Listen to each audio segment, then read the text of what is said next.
Limited, the local subsidiary of East African Breweries Limited, is witnessing a marked increase in sales since the removal of the nationwide curfew last month. NTV's Alex Mwangi sat for an exclusive interview with KBL's Managing Director, John Musunga. John, it has been about 9 months since you took over.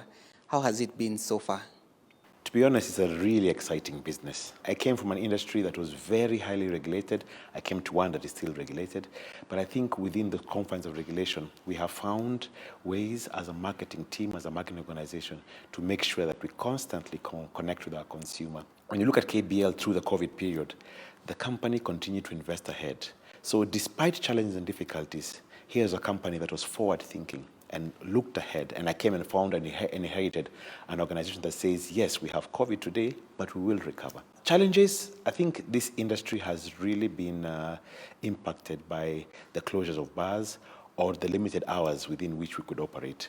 But the business has pivoted, and despite all those difficulties, we have found ways to work in that regulatory environment, particularly the fact that what we call our off-trade business, the business that we do in supermarkets and in cash and carries and liquor stores, has really thrived. Last year, UBL had a growth rate of 33%, while SBL had a growth rate of 15%, compared to KBL, which had a growth rate of 10%. What are you planning to do in order to make KBL's growth more robust? The market factors are very different in the three countries. In Kenya, we have a fairly mature business, and so the opportunities here and the opportunities in Uganda and Tanzania may be slightly different. If you look at the results as well, you will see that KBL is about 65% of the East Africa business. So yes, while we did not grow at the same levels, we are a fairly large business, and therefore 10% growth has a huge impact on the overall performance of the business. To what extent is excessive regulation a worry for management? We have a major challenge with our taxes.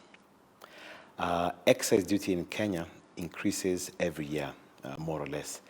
And over the last 10 years, as an example, our beer prices have doubled.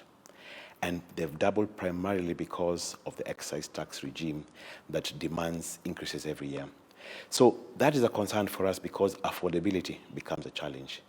And if affordability becomes a challenge, we see consumers either downtrading to illicit brews. We see our trade bringing in contraband. And we've also seen unscrupulous people manufacturing counterfeits. In Tanzania today, the tax regime is 3 times less excise duty than that of Kenya. But Tanzania is collecting exactly the same amount of excise duty as Kenya, which tells you that they have found the right balance, a sweet spot where they just have enough taxes and they are growing their tax base and they're avoiding the ill effects of a high tax regime. In Uganda today, their tax is half that of Kenya.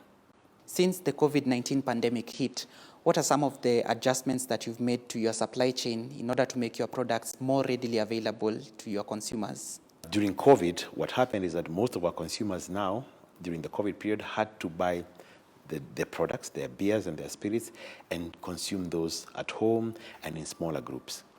That trend seems to be holding and sticking. So as a business, we are very acutely aware of that.